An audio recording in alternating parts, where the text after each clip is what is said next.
자, 안녕하세요. 오늘 드디어 예창 2025년 예창 초창이 공고가 나왔죠. 그래서 그거에 대해서 좀 설명을 드리도록 할게요. 어, 지난번에 예전에 지원 사업 쓰셨던 분들은 약간 당황하실 수도 있어요. 양식이 조금 바뀌었거든요. 뭐 많이 바뀌었다고 할 수도 있습니다.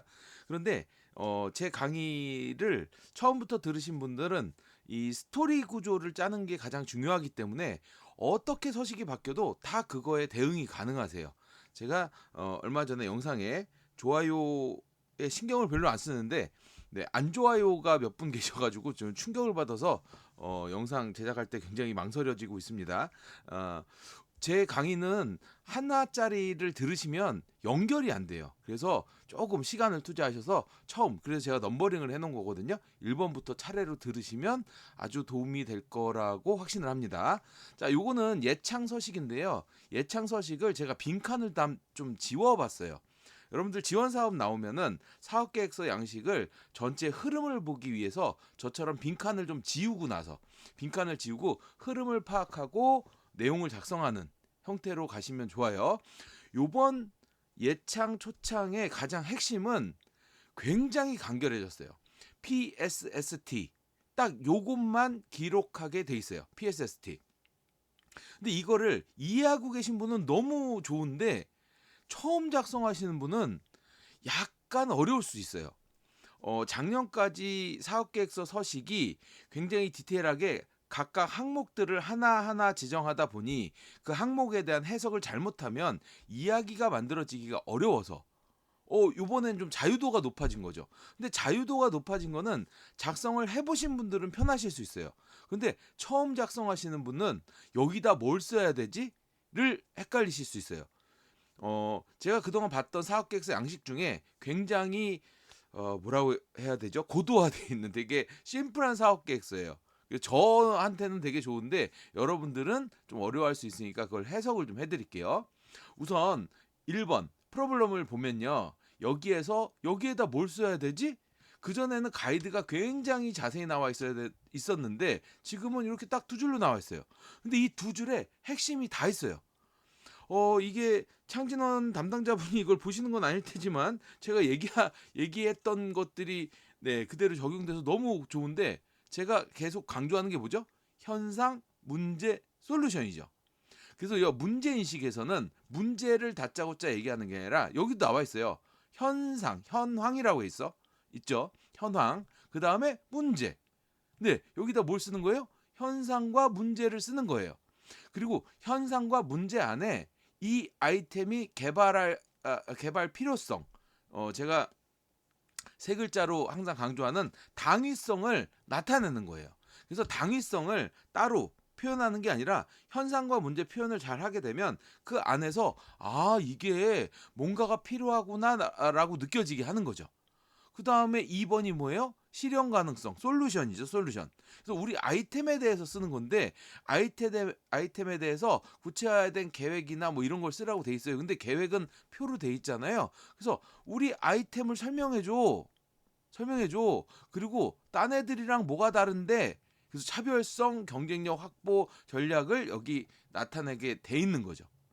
그리고 요번에 크게 바뀐 게 예전엔 예창을 하게 되면 사업비가 정해졌는데 이번에는 단계가 1단계, 2단계로 나눠 있어요. 그래서 처음에 1단계는 2천만 원 내외로 작성한다. 그리고 2단계에서 탈락할 일은 없어야겠지만 2단계에선 4천만 원. 이렇게 해서 합의 6천만 원으로 이렇게 심플하게 바뀌었어요. 제가 이제 여기에 대해서 질문을 많이 받는데 그러면 어떤 거를 2천에 배치하고 1단계에 배치하고 어떤 거를 2단계에 배치하냐? 그건 여러분들 비즈니스 플랜에 따라서 배분하시면 돼요. 여기서 제가 드릴 말씀은 상식적으로라고 논리적으로 이렇게 어필하더라도 상식에 기반해서 작성하셔야 돼요. 이게 무슨 뜻이냐? 어려운 얘기가 아니라 예를 들어서 내가 1억짜리를 계획을 세웠어요. 그거를 그냥 단순히 2천, 6, 4천 쪼개서 넣으시면 안 돼요. 왜 그러냐? 마케팅은 언제 하죠?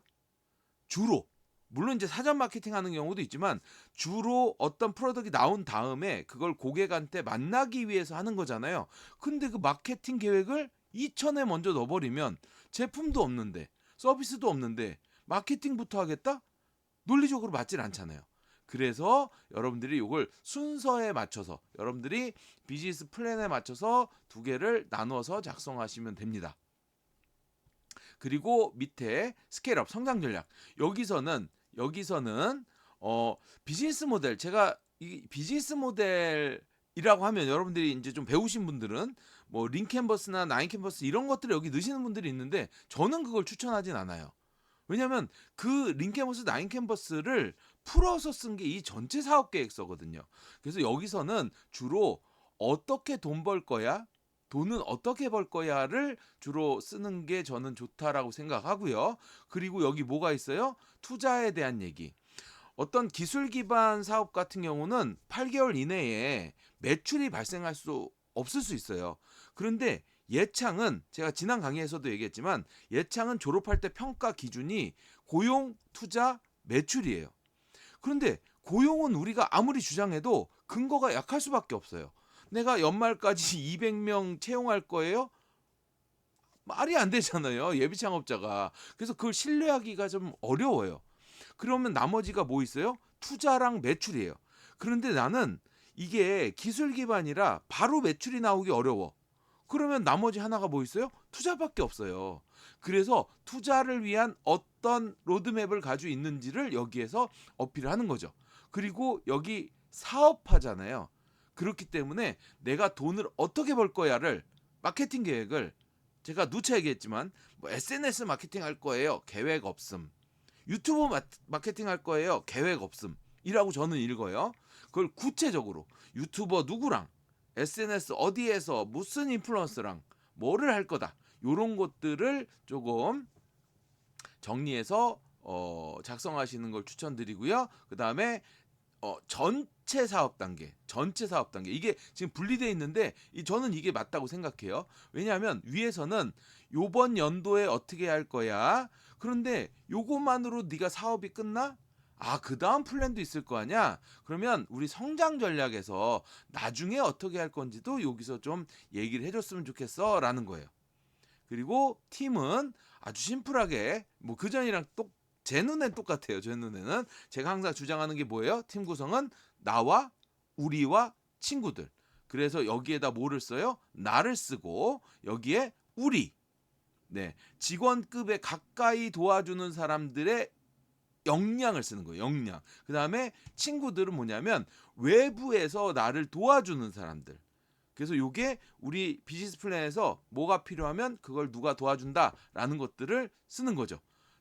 다시 중요한 거는 이 사람들이 어떤 역량을 가지고 있느냐가 되게 중요해요. 어떤 역량을 가지고 있느냐. 회사 이름 안 중요합니다. 특히 이제 마스킹 처리하게 돼 있어서 중요하지 않아요. 그 회사와 우리 도와주는 사람들의 역량이 중요한 거예요. 그래서 제가 사업 계획서 작성할 때 뭐부터 작성해요?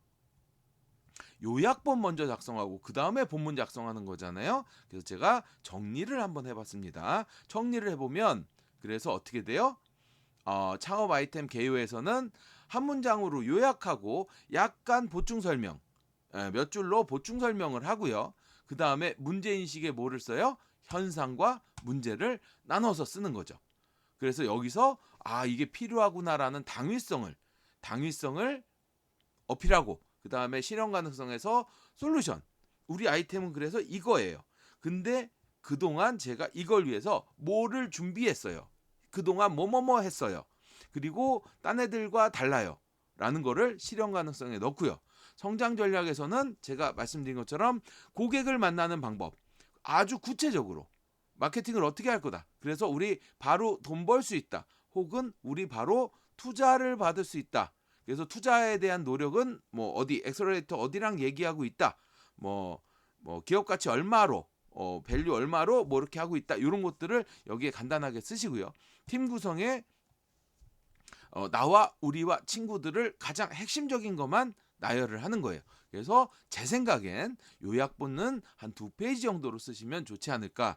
제가 이번 바뀐 소식이 전 너무 좋은 게 그전에 팀 구성이 요약본에 없었거든요. 근데 저는 뭐라고 했어요? 이번 청창사 때도 쓰라고 했잖아요. 근데 아예 쓰게 돼 있어요. 너무 좋아졌죠, 저는. 자, 그렇게 요약본을 쓴 다음에 어떻게 해요? 그대로 복사 붙여넣기. 그대로 복사 붙여넣기 한 다음에 자세하게 보충 설명. 요약본에서 못했던 조금 자세한 내용, 친절한 내용들을 여기에. 그래서 1번의 현상 문제, 2번의 솔루션. 그동안 뭐 했어? 난 뭐가 달라? 이렇게 경쟁자들이랑. 그리고 뭐 할 거야? 자, 2천만 원. 그 다음에 2단계는 4천만 원. 요건 아까 말씀드렸어요. 그냥 나누는 게 아니라 먼저 진행해야 될 거 2천을 준다면 이 먼저 진행할 것들은 이거예요. 그 다음에 꼭 더 주세요. 잘할게요. 해서 4천에 대한 근거를 작성하시면 됩니다. 성장 전략에서는 아까 말씀드렸지만 마케팅 구체적이어야 돼요. 이거 제가 다시 말씀드릴게요. 저는 평가할 때 페이스북 마케팅, 인스타 마케팅, 뭐 유튜브 마케팅 그냥 계획 없음으로 읽어요. 뭐 블로그 마케팅 계획 없어요. 어떻게 누구랑 구체적으로 요걸 쓰시는 게 저는 중요하다고 생각해요. 그래서 투자에 대한 내용 그리고 전체 추진 일정 그리고 4번에서 뭐를 하죠? 나와 우리와 친구들의 겸손한 자랑질을 뿜뿜. 네, 이렇게 해서 요거를 완성하실 수가 있어요. 그래서 제 강의를 보셨던 분들이나 저한테 멘토링을 받으셨던 분들은 사실 이게 굉장히 환영할 만한 소식이에요. 그런데 다만 이걸 처음 접하시는 분들은 오히려 자유도가 높아서 저는 이게 작년보다 좋다고 생각합니다. 작년에는 하나하나 단어에 매몰돼 가지고 좀 스토리 구성하기가 어려웠는데 이젠 내 맘대로 스토리를 구성할 수 있잖아요. 그렇죠? 물론 한글 사업계획서로 발표하는 일이 없었으면 좋겠는데 이 스토리대로 하면 한글 사업계획서로 발표하더라도 그냥 차례대로 읽으면 돼요. 저는 이거 할 건데요. 이게 왜 그러냐면 이런 배경에서 이런 문제가 있어요, 고객에. 그래서 저는 이걸 할 거고요. 그동안 이런 준비를 했어요. 내게 뭐가 잘났냐 하면 그러기 위해서 1차적으로는 저희는 2천만 원을 이렇게 쓸 거고요. 돈을 더 주셔야겠지만 돈을 더 주신다면 이렇게 4천을 이렇게 쓸게요. 그 돈을 저한테 투자하시는 게 좋은 게 이런 마케팅 계획이 구체적으로 준비되어 있거든요. 그리고 저는 그렇게 해서 매출을 발생하든지 아니면 이런 투자 계획이 있어서 매출이나 투자가 바로 올해 안에 일어날 것 같아요. 이걸 제가 왜 잘할 수 있냐면 저는 이렇게 잘났고요. 저를 도와주는 이런 사람들도 자 이쪽에서 한가닥 하는 사람들이에요. 그리고 먼발치에서 도와주는 회사들 야 얘네랑 같이 하면 저희 사업화는 문제없습니다. 이렇게 스토리가 자연스럽게 이어져요. 다시 말씀드리지만 요 강의를 만약에 먼저 보셨던 분들은 현상 문제가 모르실 수 있어요. 어떤 건지. 그래서 제가 조회수를 늘리려고 하는 게 아니라 제가 여러분들 부담 없이 들으시라고 10분, 20분 단위로 잘라서 하다 보니까 앞에 1번부터 차례대로 들으시는 거를 추천합니다. 그래서 제가 댓글로 질문 주시면 꼭 답변 드린다고 했어요. 그래서 질문을 주시면 제가 답변을 드릴게요. 이제 서류 접수가 시간이 좀 있으니까 이렇게 한번 작성을 해보시고요. 전체 강의를 들으시고 여러분들의 스토리를 잘 만드셨으면 좋겠습니다. 그래서 꼭 기회를 비용을 얻으셔서 사업화의 계기가 되셨으면 좋겠습니다. 오늘 강의 여기서 마치도록 할게요.